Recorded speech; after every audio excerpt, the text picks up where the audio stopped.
Alright, so I hope you guys are doing well.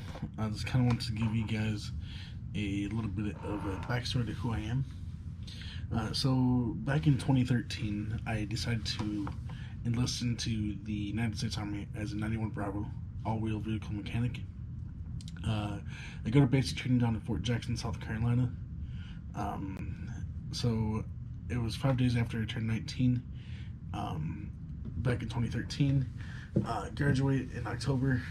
Go down to AIT, or Advanced Individual Training, down in Fort Lee, Virginia. From there, um, I also had in my contract to go to airborne school. So after AIT, I was supposed to report to Fort Benning, Georgia, for airborne school, learning how to jump out of planes. And and doing AIT, before you leave, they tell you where you're going. I was supposed to then, after airborne school, go to Fort Campbell, Kentucky. Um, but due to some medical issues, I had to medically withdraw from airborne school, and because of that, I gave up my orders to Fort Campbell, Kentucky.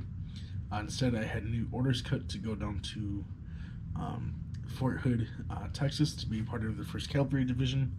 I was in 3rd Platoon, 8th Brigade Engineer Battalion, 2nd Brigade Combat Team, 1st Cavalry Division. And that falls under the Army's 3 Corps. Um, so then so I reported to Fort Hood, to my unit in August of 2015. And then fast forward to the beginning of 2016, we had orders from up top, to start getting ready to do a rotation or deployment to Korea. Um, we do everything from small unit, from like squad to whatever element, whether it's company or battalion or brigade or division level training. And the last part of the pre-deployment workup is to also get any gear you need to go overseas, any additional gear, to get all your vaccinations up to date, whatever vaccines you need for that area of operation you're going to. Again, we're going to Korea, so we needed to get specific immune shots and whatever other shots we need for Korea. At this time, we had military and medical doctors review my file, which between both, they had deemed me not deployable. At this point, I had a couple instances that had caused some injuries to never heal properly, which ended up I virtually broke my lower back and both my hips. In a nutshell, something I'll maybe talk about later down the road. So I finally get medically separated and retired 10 November 2016. I get home, I live at home for a little while, living life, and I was like, I'm getting paid, I won't have to work. Biggest mistake. Burned through my severance pay before my retirement pay kicked in. And like I said, I get out in November of 15, and by March of 2015, I was working my first civilian job. Worked at a local movie theater for about a year, moving with my brother, who's 2 years younger than me, and a really good friend of ours. And things are going really well. And this was around. So it was sometime in 2016 that we do this. And then a few months after living with them, I had an apparent suicide attempt. I had overdosed on my prescription narcotics. I was on everything under morphine and muscle relaxers for my back and hip.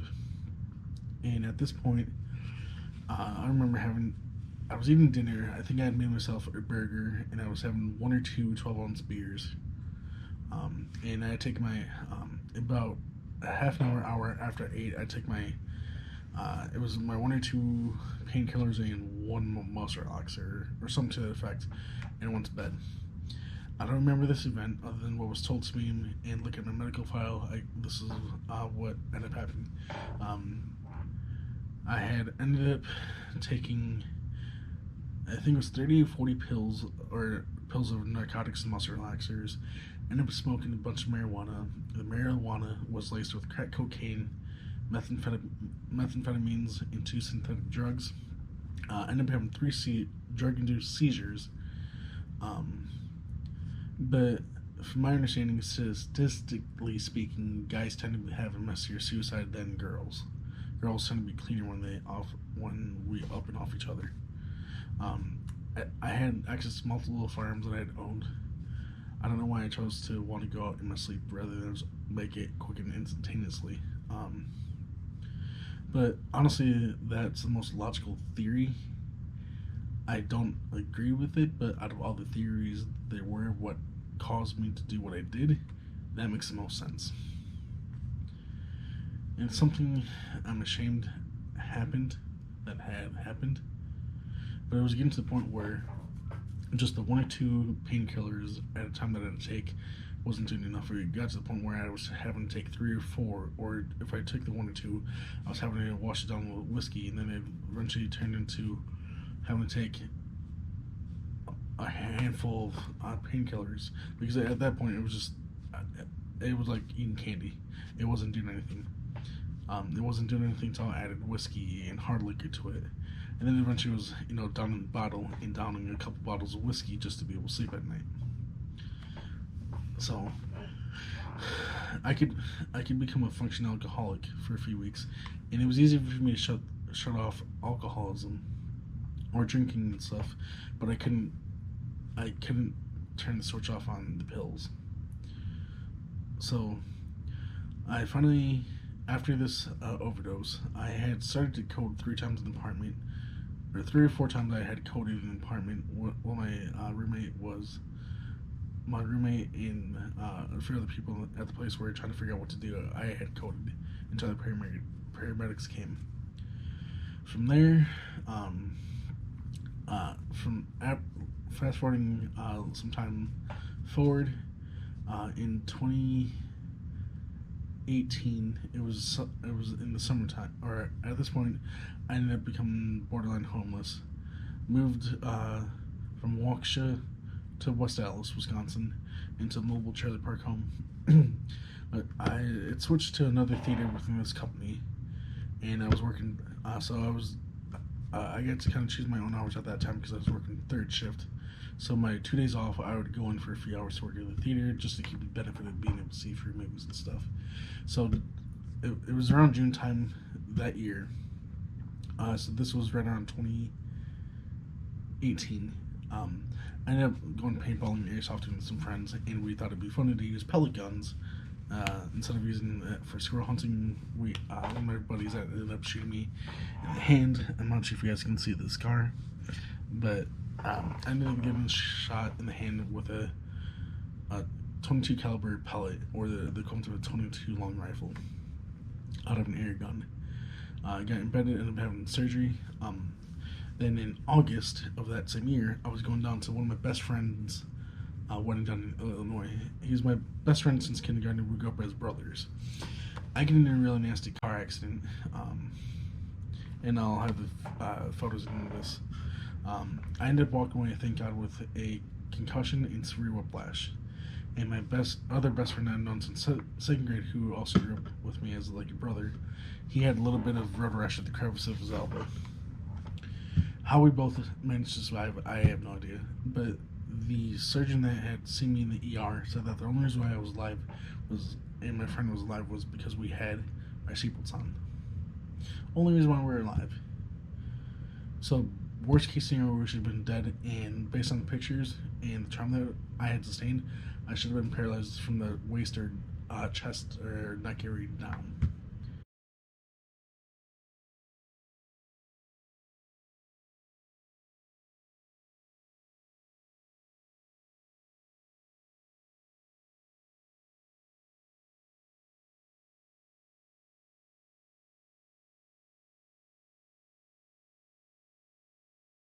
Lucky enough, I only walked away with a concussion. No biggie, you know.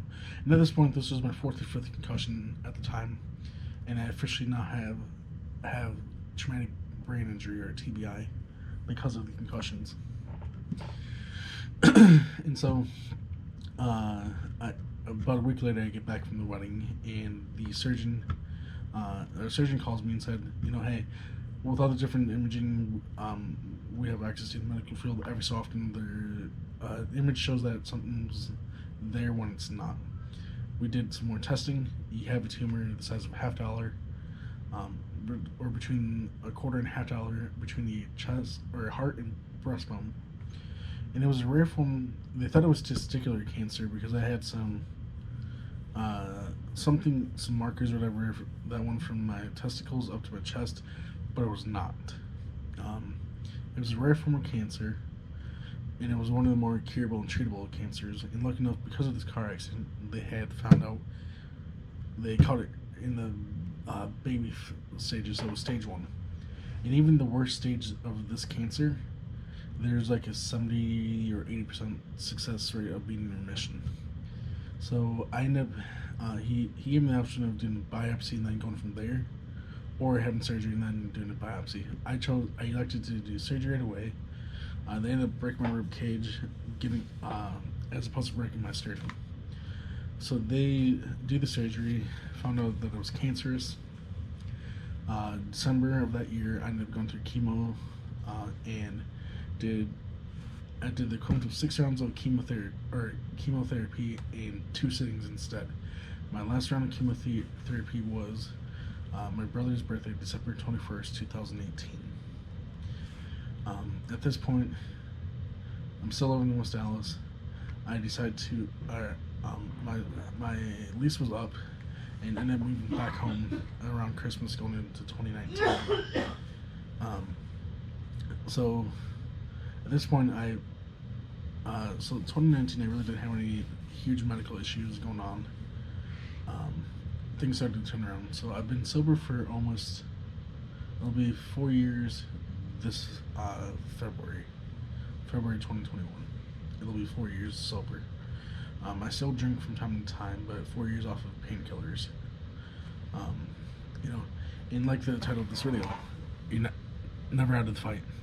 I'm going to be posting another video. The video after this is going to be getting a tattoo with the quote, "Never out of the fight." And there's a couple things I want you to take away from this. My main message is about everything I've gone through is to be able to encourage other people that no matter what you're going through, there's always hope. You know, as long as you have a sliver of hope, you're never out of the fight. You can get through whatever you're dealing with, whatever addiction or demon you're struggling with. Maintain the hope and know there's people that are there that want to help you. You know, I thought it wasn't manly to ask for help, but it wasn't until I finally reached out and asked for help that I got the help that I needed. So the 2 things I want you guys to take away from this is, you know, no matter what you're dealing with and going through, there's always hope at the end of the tunnel. And there's people there that want to help you. You just got to ask for it.